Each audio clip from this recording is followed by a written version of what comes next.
Hello and welcome. I'm so excited to be here today for the ANA's Global Day of Learning. My name is Rachel Abbe, and I am a program analyst at the B2B Institute at LinkedIn. We are a think tank funded by LinkedIn researching the future of B2B marketing and decision-making. And with that, let's dive right in.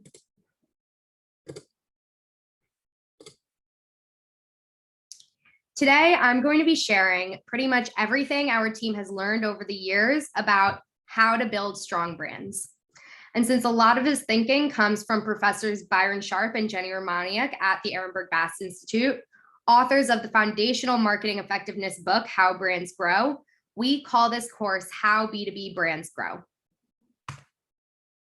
What if we told you that every brand has a brand awareness problem?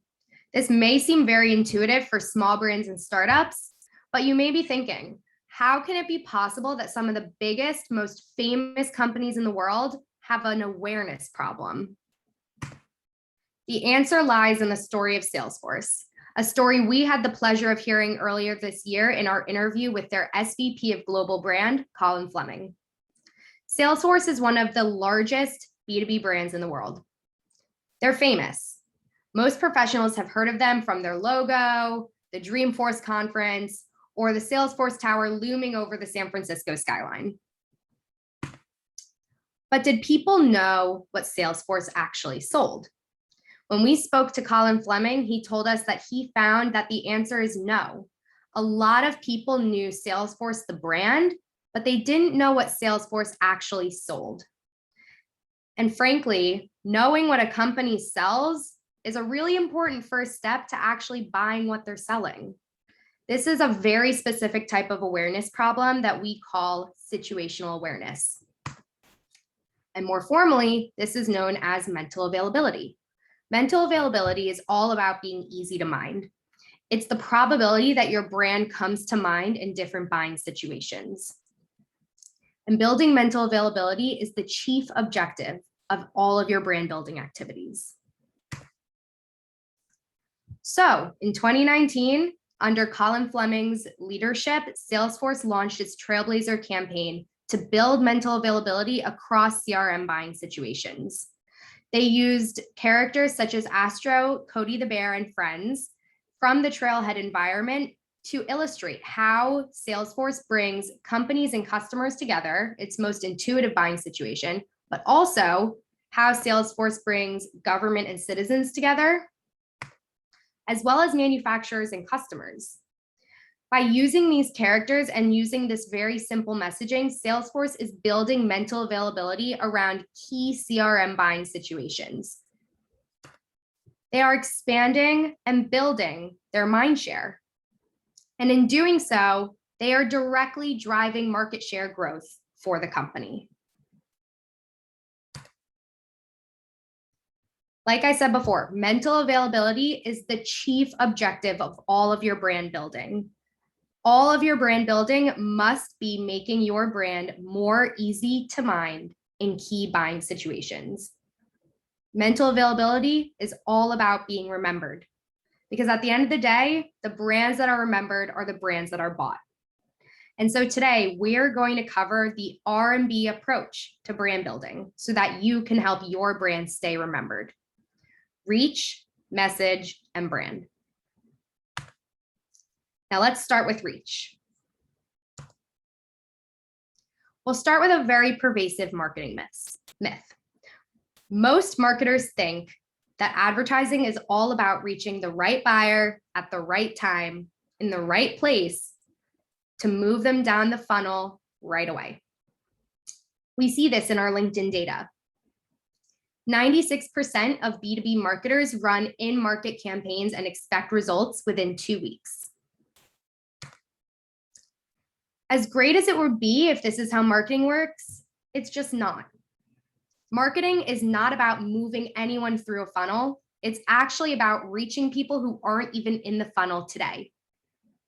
That's why top of funnel, bottom of funnel is the wrong mental model to think about your marketing effectiveness. You should be thinking about in market and out market. Specifically, are you reaching not only your current customers, but also your future buyers? because reaching your future buyers is the key to growing your brand. Brands cannot grow without reaching future buyers. Professor John Dawes, the author of our 95-5 rule paper, explains that to grow a brand, you need to advertise to people who are not in the market now, so that when they do enter the market, your brand is the one they're familiar with. The chief objective of your marketing activity is to build mental availability, not just among your current buyers or people who are in market today, but importantly, your future buyers. Because when they enter the market, they need to be primed to remember your brand in that buying situation. And that priming needs to start early. Because frankly, if they don't know you when they enter the market, it's already too late. Every marketer's job is to reach everyone in the category with their message, so that you can be building those memory structures and that mental availability across all buyers in the category over time. And Campaign Manager makes this really easy. With our Campaign Manager tool at LinkedIn, you can use the awareness objective and target by company industry to ensure that you're capturing the entire category. And that's really all that you have to do in terms of targeting. By doing so, you can reach over 9.8 million members within the finance category in particular, which is what we ran this experiment with. And the benefits of this are tenfold. Not only do you reach people who are both in market and out market today, but the dynamic goes further than that. You actually reach buyers across all functions of the buying committee. And importantly, by reaching junior employees today, you are reaching the future decision makers of tomorrow. We are reach maximalists here at the B2B Institute, and we truly do believe that the key to brand building in terms of reach is to reach the entire category. Now let's move on to messaging. Here's another myth. Relates back to our first myth. Since most marketers think that the job of advertising is to reach the right people at the right time and move them through the funnel right away, they also tend to think that ads can move people in market. But unfortunately, that is just not how marketing works. Ads don't move people in market. People put people in market. Now, what does that mean? Essentially, what we're saying is that people move in market when they experience a pain point or trigger, when they experience a need for a good or service. And those triggers or entry points are what we call, and what our friends at the Ehrenberg Bass Institute call, category entry points. These are the entry points that buyers move through when they enter the market. And understanding these category entry points is the key to understanding how to build mental availability and situational awareness. These entry points or reasons that buyers enter the market are critical to understanding the buying situations when your brand should be coming to mind. And by understanding these buying situations, you can start to build mental availability around them. This is the key objective of your messaging strategy, to build mental availability around relevant buying situations, which can be understood through the school of thought around category entry points. So how do you actually understand and start to think about category entry points? Our friends at the Ehrenberg Bass Institute put together this W's framework to help marketers understand the questions they must ask themselves to start thinking about their key category entry points or buying situations.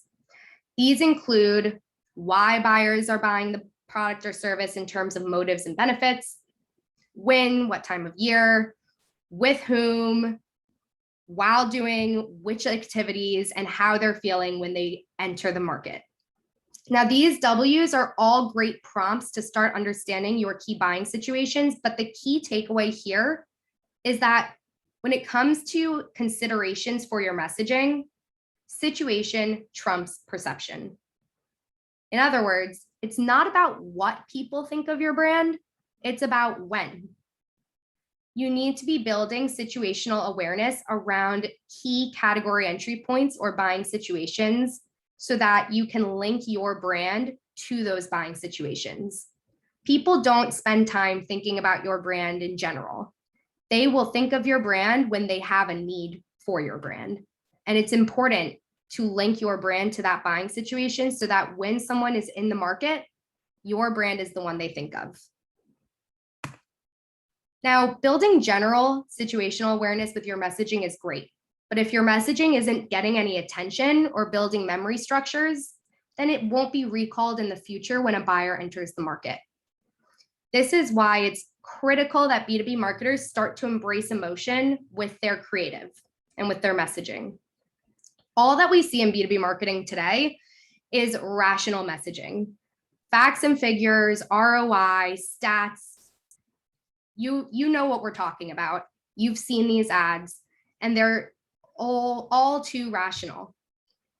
But at the end of the day, people are story processors, not logic processors. And the key to building memory structures and building mental availability around buying situations is to use emotional rather than rational messaging.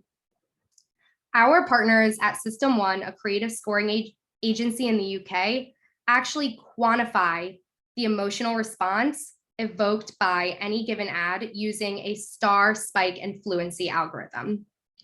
So this allows marketers to not only understand whether or not their ads drive an emotional response, but to also create an algorithm to think about their creative strategy overall and to then improve their creative incrementally until they find that winning piece of creative that they can commit to. And the key to every winning piece of creative that System One has scored is to evoke an emotional response. People remember emotion. Emotion is the root cause of all recall. And so in order for your brand to be recalled when a buyer enters the market, you can't just have messaging around that buying situation. You have to be using emotion and storytelling to make that memory stick. And so System One scored this Geico ad, which is an example of tremendous success, or as they put it, an emotional smash. And you can see they scored exceptionally well across all the metrics. So let's take a look at how Geico did that. For over 75 years, people have saved money with Geico. Sorry. Here we go from the top and action. For over 75 years, people have saved money with Gecko. What did I say? Gecko. I said Gecko. Oh. For over 75 years. Keep it together. For over 70. What are you doing there? Stop making me laugh. Geico, saving people money for over 75 years. Don't look at me. Don't look at me. In this ad, Geico uses humor specifically to drive the point home. They're linking their brand to the buying situation of buying car insurance, but by using humor and emotion, they're actually helping to build memory structures around that buying situation. Now let's take a look at how this is done in best practice in B2B. The Trailblazer campaign, which we've spoken about before, and I can promise we'll continue to speak about today, uses emotional messaging to link Salesforce to several different CRM category entry points. When we talk about emotional messaging, we're talking about messaging that simply resonates with buyers, whether they're in market or out market, and evokes a positive emotional response. So they're not focusing on ROI or other facts and figures. They're simply saying with this ad, we bring companies and customers together. And they use a powerful, distinctive brand asset, which we'll get to in a bit, to do so. Astro, as seen here. And so not only are they using Astro to bring companies and customers together, but also to bring government and citizens together and manufacturers and customers together. They're using Astro and their other Trailblazer characters to illustrate how, simply put, they bring one key player and another key player together. And these are the key CRM buying situations that Salesforce wants to link its brand to. And their messaging simply and effectively does that. Now, I kind of gave you a sneak peek already, but let's take a look at branding, and in particular, distinctive brand assets. Fortunately, this is the last myth I'm going to bum everyone out with today, but it is quite a doozy. So here's the myth. Marketers think their ads are well branded. Fact, they aren't. The Ehrenberg Bass Institute has widely shared this startling finding that over 84% of ads either fail to be recalled or are attributed to the wrong brand. This is one of the largest sources of waste in advertising. And unfortunately, in some cases, it's not only wasteful, it's actually benefiting your competitors. Ads that are misattributed or ads that are not attributed to your brand are inevitably going to be attributed to the category leader, because the category leader is the most famous brand in your category. So if your ad isn't benefiting you, it's definitely benefiting them. And frankly, the last thing any category leading brand needs is another advantage. The biggest brands in the category already have every advantage in the book. So what can you do? You can invest heavily in branding activities. As Professor Jenny Romaniuk explains, strong branding in all marketing activities is imperative to overcome the natural attention bias towards big competitors. If nothing else, even if your messaging strategy needs work, or you can't afford to reach the entire category with your messaging, at the very least, make sure you are investing in powerful and effective branding. And here's how. Invest in what our friends at the Ehrenberg Bass Institute call distinctive brand assets. So brand assets can take many forms. Your logo, of course, but also characters, soundtrack, jingle, color, typeface, and more. But what makes a branding vehicle a brand asset is its distinctiveness. And its distinctiveness can be measured using this matrix. It can be measured by fame and uniqueness. Brand assets, in order to be distinctive, need to be famous. They need to be widely recognized, but they also need to be uniquely attributed to your brand. In other words, when people see your brand asset, they recognize it, but they know that it's directly linked to your brand. They're not attributing it to any other brand. It is uniquely yours. And by looking at your branding vehicles in this way, you can actually understand which ones are true assets to invest in and which ones are just not ownable because there's too much noise there. This is a very quantifiable way of looking at brand, something that most marketers think is some unquantifiable enigma. But by assessing your brand assets in terms of whether or not they are distinctive, you can start to understand which brand assets are the ones to invest heavily in. But that's really the key. You need to invest heavily in your distinctive brand assets and commit to them over time. These assets build strength that compounds over time. They're building equity for your brand. And it's important to invest in the right ones and to commit to them. When you have a good thing going, don't ruin it with a brand refresh. Make sure you are investing in your distinctive brand assets and committing to them, not only over time, but actually using them in all of your creative. That is the key to really getting the most out of your distinctive brand assets. And you will be shocked to see that we are bringing Salesforce back again with their Trailblazer campaign as a best-in-class example of how to do branding. So not only are they heavily branding all of their creative, their logo is present and visible in all of their ads, but they're also using powerful distinctive brand assets.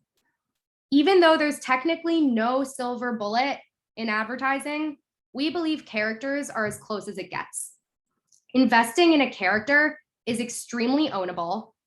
And if you invest in a character over time, just like Astro or Cody the Bear in Trailhead or the Gecko with Geico, these characters have a powerful emotional ability to link you straight back to your brand. Salesforce masters branding with its distinctive brand asset portfolio, and importantly, making sure its logo is present on all of its ads. If you want to grow, build mental availability. That's really what it comes down to. And as we said before, mental availability is all about being remembered. So use the R&B approach to stay remembered. Reach the whole category, message around several category entry points, and brand everything.